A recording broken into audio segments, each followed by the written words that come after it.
ये जो one nation one election की बात नरेंद्र मोदी 2019 से कर रहे हैं, 2019 में जब उनको दोबारा कामयाबी मिली तो उस वक्त ऑल पार्टी मीटिंग हुई थी पार्लियामेंट की, लोकसभा की लाइब्रेरी में।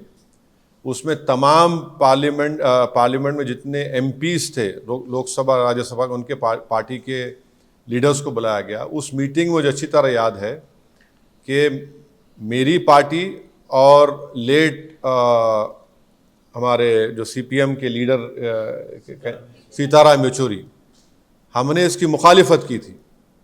तो नरेंद्र मोदी का पूरा गेम प्लान यही है कि नेशनल पार्टीज रहें और दूसरे तमाम रीजनल पार्टीज, छोटे पार्टीज हमेशा के लिए ख़त्म हो जाए। आप देखिए कि अगर नेशनल इलेक्शन होगा तो मुद्दा नेशनल होगा, रीजनल इलेक्शन होगा असेंबली का, विधानसभा का, तो रीजनल मुद्दा होगा। नरेंद्र मोदी ये चाहते हैं कि रीजनल मुद्दा कभी बने ही नहीं। इलेक्शन होगा, अगर हैदराबाद पार्लियामेंट का इलेक्शन होगा तो जाहिर है दिल्ली में जो भी जीत कर जाएगा क्या करेगा। असेंबली का तेलंगाना का इलेक्शन होगा तो भाई आप किसान को क्या देने वाले हैं, हाँ, आप कितने सोशल वेलफेयर के स्कूल्स खोलने वाले हैं, आप हैदराबाद के डेवलपमेंट के लिए क्या करेंगे। तो बीजेपी यही चाहती है कि ये वन नेशन वन इलेक्शन करवाकर रीजनल पार्टीज को कमज़ोर करके रख दिया जाए। और ये बार बार इनका आर्गुमेंट है कि नहीं हर थोड़े दिन का इलेक्शन हो रहा है, हर थोड़े महीने के बाद इलेक्शन होना, ये भारत के गरीबों का फायदा है। इसमें फायदा क्यों है बता रहा हूं मैं आपको। जब कभी भी चुनाव होता है नरेंद्र मोदी पीछे हटते हैं, जनता के हित में कोई ना कोई फैसला लेना पड़ता है उनको। चाहे पेट्रोल की कीमतें कम हो जाती हैं, कुछ ना कुछ उनको किसानों को देना पड़ता है। तो ये इलेक्शन होना जरूरी है, क्योंकि जो भी सरकार होगी वो हमेशा अपने खड़े भी रहेगी जनता की खिदमत के लिए। अगर आप 5 साल के बाद पूरा चुनाव कराएंगे तो जनता का जो वोट का बार्गेनिंग पावर है हमेशा के लिए खत्म हो जाएगा। अब हरियाणा को चुनाव हो रहा है, महाराष्ट्र को चुनाव हो रहा है। नरेंद्र मोदी ने कितने मर्तबा जाकर महाराष्ट्र में इनॉग्रेशन किया बताइए, कितने मर्तबा जाकर ये डेवलपमेंट वो डेवलपमेंट का काम मैं कर रहा हूं, फाउंडेशन डाल रहा हूं। तो ये इससे भारत के गरीब मतदानों का, स्टेट्स का बहुत बड़ा नुकसान होगा और कॉन्स्टिट्यूशन का बेसिक स्ट्रक्चर का हिस्सा है। अब आप एक लेजिस्लेचर का एक टाइम है, अब तेलंगाना का इलेक्शन होगा 28 में, पार्लियामेंट का इलेक्शन होगा 29 में, अब महाराष्ट्र का इलेक्शन होगा अभी नवंबर में, 5 साल के बाद होगा, 29 में होगा, बिहार का इलेक्शन होगा बाद में होगा। आप कैसे सबको उसका टाइम कैसे खत्म करेंगे। आप होते कौन है टाइम खत्म करने वाले। एक लेजिस्लेचर होगा, विधानसभा, तो उसका टाइम होगा ना, टाइम पर चलेगा, वो अपने टाइम पर खत्म होगा। आप कौन होते उसका टाइम खत्म करने के लिए। अब जीएचएमसी का है, अब उसका टेन्योर खत्म होने वाला है, आप बोलेंगे नहीं हम एक साथ कैसे कराएंगे, आप क्यों कराएंगे। अच्छा, बीच में अगर सरकार गिर गई क्या करेंगे आप, फिर क्या करेंगे आप। तो ये भारत के जमहूरियत के लिए, भारत की फेडरलिज्म के लिए, भारत के संविधान के बेसिक स्ट्रक्चर के लिए ये ठीक नहीं है और गरीब जनता के लिए ठीक नहीं है, किसानों के लिए ठीक नहीं है, युवाओं के लिए ठीक नहीं है। पैसे तो हर इलेक्शन के लिए अलॉकेट होते हैं ना, विधान, अब बिहार का या हरियाणा का हो रहा है, उसके लिए तो कश्मीर का हो रहा है तो पैसे अलॉट हो रहे हैं, महाराष्ट्र का होगा पैसे अलॉट होंगे, और फिर उसके बाद झारखंड का होगा पैसे अलॉट होंगे। तो ये नहीं, ये देखिए, कॉन्स्टिट्यूशन जो है ना, आप एडमिनिस्ट्रेशन को, कॉन्स्टिट्यूशन की जो स्कीम है, आप ये नहीं बोल सकते नहीं पैसे बचाने का। पैसे बचाना तो फिर कल कोई उठ के बोलेगा पुलिस को बंद कर दो, आईपीएस को, कोई बोलेगा कोर्ट में इतना पेंडिंग है।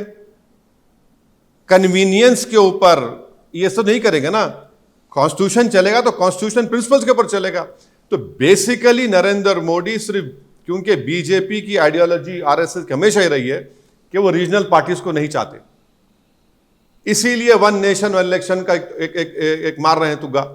हम तो इसकी मुखालिफत किए हैं और मुखालिफत करेंगे, अपोज करेंगे। सर, लेकिन जो हाई लेवल कमेटी है, सारे स्टेक होल्डर से बात करके सबकी राय शुमारी करने के बाद ये रिकमेंडेशन दिया है, नंबर 1।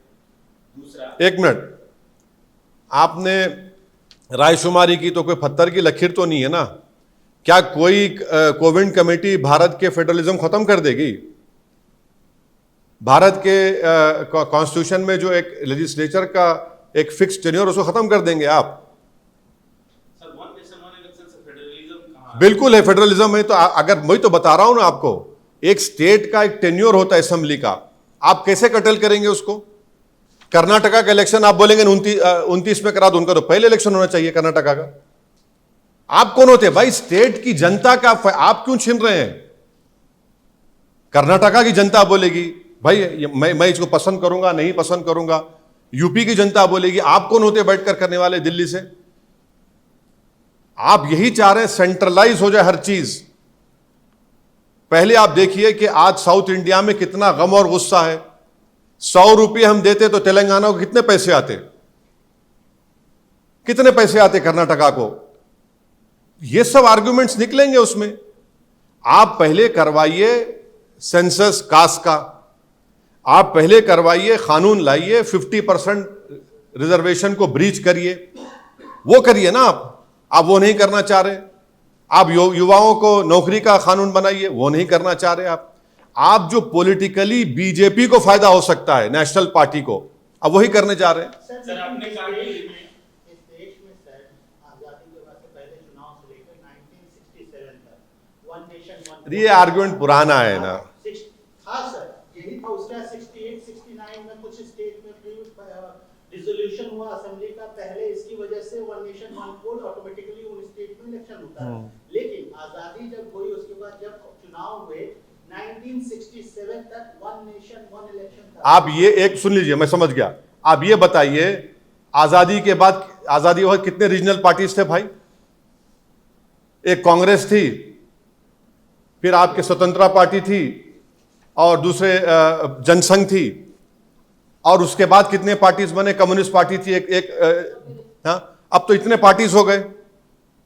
आप वो टाइम पे ले जाना चाह रहे, यही तो कह रहा हूं ना मैं। आप वही टाइम पे लेके जाना चाह रहे कि सिर्फ मैं रहूं हीरो और कोई ना रहे, मैदान मेरे लिए साफ है और मैं चलता रहूं। ऐसा नहीं होने वाला है। आपने कहा कि रीजनल पार्टियों को खत्म करने की साजिश है, केवल नेशनल पार्टीज को बढ़ावा देने की। तो क्या आप बतौर रीजनल पार्टी सदर अदर और दूसरी रीजनल पार्टी के पार्टियों से कंसल्ट करके इस चीज को उठाएंगे, एक कोई फोकस या नहीं नहीं, देखिए ये सवाल अभी उठता ही नहीं है। मैं अपनी राय देने के लिए यहाँ पर बैठा हूँ। मैं शुरू से प्राइम मिनिस्टर की जो उस वक्त मीटिंग हुई थी, उस वक्त मैं और लेट येचुरी साहब ओपनली मुखालिफत किए थे, और उस मीटिंग में नरेंद्र मोदी का चेहरा लाल हो गया था एकदम, क्योंकि जितने पार्टीज थे वो मोर और लेस सपोर्ट कर रहे थे। अब किसी नाम लेना नहीं चाह रहा मैं। बास का एम्बिगुअस स्टैंड था, मगर क्लियर कट स्टैंड हमारा और येचुरी साहब का था कि हम इसके खिलाफ है। और नरेंद्र मोदी उस मीटिंग में अच्छी तरह याद है, अगर मिनट्स है तो निकाल के दे दे गवर्नमेंट। मोदी ने कहा कि देखिए महाशय ऐसा बोल रहे हैं कि हमको फायदा होगा और नेशनल पार्टीज को फायदा होगा। मिसाल दिए मोदी, देखिए जगन आंध्रा में उस वक्त क्या हुआ, उड़ीसा में क्या हुआ। मोदी हम नहीं चाहते, बीजेपी नहीं चाहती, आरएसएस नहीं चाहती कि रीजनल मुद्दा कभी बने चुनाव में। सर, आप विरोध के नाम पर इकलौता विरोध करते हैं, अकेले विरोध करते हैं, विरोध करके बैठ जाते हैं। जब विरोधियों को साथ आने की, खड़े होने की बात होती है तो आपने, इसीलिए आप टीम बी टीम होने का आरोप नहीं, आप विरोध करके बस बैठ जाते हैं। विरोध नहीं, देखिए अब देखिए, तभी तो आप यहां पर आए हैं ना, वरना क्या आते क्या आप? इतने लोग माशाल्लाह, देखिए इतने लोग आ गए एक दीवाने को सुनने को, तभी तो कुछ है ना कि हमारी बात में सब्सटेंस है। ऐसी तो बात नहीं, विरोध करना जमहूरियत का हिस्सा है। अगर विरोध नहीं होगा तो फिर डिक्टेटरशिप हो जाएगी। रीजनल पार्टी से कंसल्ट करके नहीं, हम इसके मेरा बोलना है कि वन नेशन वन इलेक्शन के AIMIM पार्टीज के खिलाफ थी, है और रहेगी। अगर पार्लियामेंट में लेकर आएंगे हम उसका अपोज करेंगे। जनता के पास भी जाकर हम बताएंगे कि आपका नुकसान होने वाला है। अगर कोई सरकार 5 साल के लिए बन जाएगी, क्या काम करेगी भाई? वो प्रदेश का मुद्दा कभी मुद्दा ही नहीं बनेगा। अब इतना बड़ा स्टैचू गिर गया छत्रपति शिवाजी का, अपन सोचिए थोड़ी देर के लिए, अगर एक चुनाव होगा तो मोदी बोलेंगे मैं ही सबसे बड़ा हूं, बस मुझे देखो, मैं बोल रहा हूं, कभी नहीं बनेगा। अब उत्तर प्रदेश में मोदी ने कहा था कि वो जो जानवर रोडों में भाग रहा है, थर्ड फेज के बाद कहां वो जानवर आज भी फिर रहा है, खा रहा है। ये बेसिक स्ट्रक्चर के खिलाफ है, फेडरलिज्म के खिलाफ है, कॉन्स्टिट्यूशन की जो स्कीम है उसके खिलाफ है, और ये डेमोक्रेसी के लिए ठीक नहीं है और जनता के लिए ठीक नहीं है। चुनावों को नजर में रखते हुए 2027 में जो उत्तर प्रदेश के चुनाव, उसको लेकर शायद बीजेपी ये कर रही है, क्योंकि अभी लोकसभा के चुनाव में उनका परफॉर्मेंस उत्तर प्रदेश में उतना बेहतर नहीं हुआ है। क्या लगता है ये उत्तर प्रदेश के चुनाव को नजर में रखते हुए ये कोशिश की जा रही है?